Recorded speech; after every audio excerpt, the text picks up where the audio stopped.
आज आपको बताएंगे इंग्लिश ग्रामर का सेकंड पार्ट। उसके दिन वीडियो में हमने आपको 3 या 2 वर्ब बताए थे, इंट्रांजिटिव और ट्रांजिटिव वर्ब। आज का जो वीडियो है उसमें आप देखेंगे तीसरा जो हमारा वर्ब होता है लिंकिंग वर्ब, जिसको हम हिंदी में सहायक क्रिया कहते हैं। इसकी जो डिफिनेशन होती है इंग्लिश में, बहुत से कम टीचर ऐसे होते हैं, बहुत कम टीचर होते हैं जो इसकी हर एक पार्ट की अलग अलग डिफिनेशन बताते हैं, बट हम आपको बताएंगे इसकी जो डिफिनेशन होती है कि the verb is which adds to the subject of a sentence with a complement is called the linking verb. यानी कि वह क्रिया जो वाक्य के कर्ता को उसके पूरक यानी कि विधेय से जोड़ती है उसे संयोजक क्रिया कहते हैं। जैसे कि मान लो Ram is a good boy, is इसमें जो हमारा है वो लिंकिंग वर्ब हो जाएगा, यानी कि हमारा जो है वो सहायक क्रिया हो जाएगी या हमारी वो संयोजक क्रिया हो जाएगी। और इसका जो नोट है कि जब वाक्य में is am are was were एकमात्र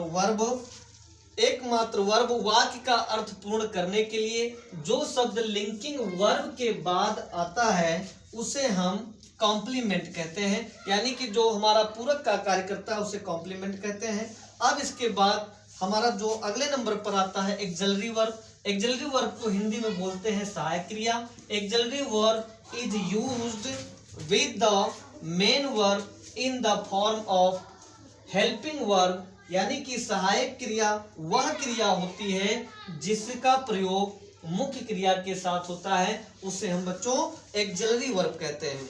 जैसे कि Ram is reading the book. अब इसमें हमारा जो रीडिंग है वो मेन वर्ब है और इज जो हमारा है वो एक्सिलरी वर्ब हो जाएगा। इसी के साथ ऐसे ही अब इसके बाद 5वें नंबर पर हमारा आता है फ्रेसल वर्ब। फ्रेसल वर्ब यानी कि जब किसी क्रिया के साथ में कोई प्रीपोजिशन या एडवर्ब जुड़ जाता है और जुड़ करके उसके अर्थ को परिवर्तित कर देता है, उसके अर्थ को बदल देता है, उसे फ्रेसल वर्ब कहते हैं। जैसे कि कीप का मतलब होता है बच्चों रखना। कीप में रखना होता है, लेकिन यदि हम कीप में अब जोड़ देंगे कीप अप, तो कीप अप का मतलब हो जाता है जारी होना। कीप अप का मतलब जारी होना। इसी प्रकार एक कीप मिस रखना होता है और उसमें बैक अगर हम जोड़ देते हैं तो कीप बैक का मतलब हो जाता है छिपाना। और इसके बाद दूसरा शब्द हम देते हैं गिव। गिव का मतलब होता है देना, और अगर उसमें हम गिव अप कर दें, इसमें हम अप प्रीपोजिशन जोड़ दें और गिव अप कर दें तो गिव अप का मतलब हो जाता है त्यागना। और एक शब्द और होता है जैसे कट। कट का मतलब होता है काटना, और काटने में अगर हम इन जोड़ देते हैं कट इन कर देते हैं तो कट इन का मतलब होता है बीच में टोकना। तो इस तरीके से पहला हमने देखा कि ट्रांजिटिव वर्ब, दूसरा हमने इंट्रांजिटिव, तीसरा हमने देखा लिंकिंग वर्ब, और चौथा हमने देखा जो चौथे नंबर पर होता है एक्सिलरी वर्ब, और पांचवा जो हमारा है फ्रेसल वर्ब होता है। तो इस तरीके से जो हमारा वर्ब होता है इसके 5 पार्ट होते हैं, 5 भाग होते हैं, और पांचों का अध्ययन हमने किया।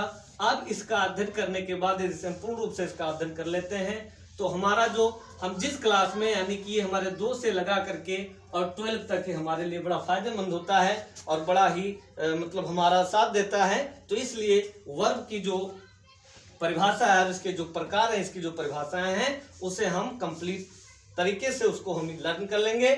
और जब कभी अगर छाटने को आएगा वर्ब तो हम ऐसे ही फटाफट बिना किसी हिचक के हम उसको अलग अलग पार्टों में छाटते चले जाएंगे। धन्यवाद।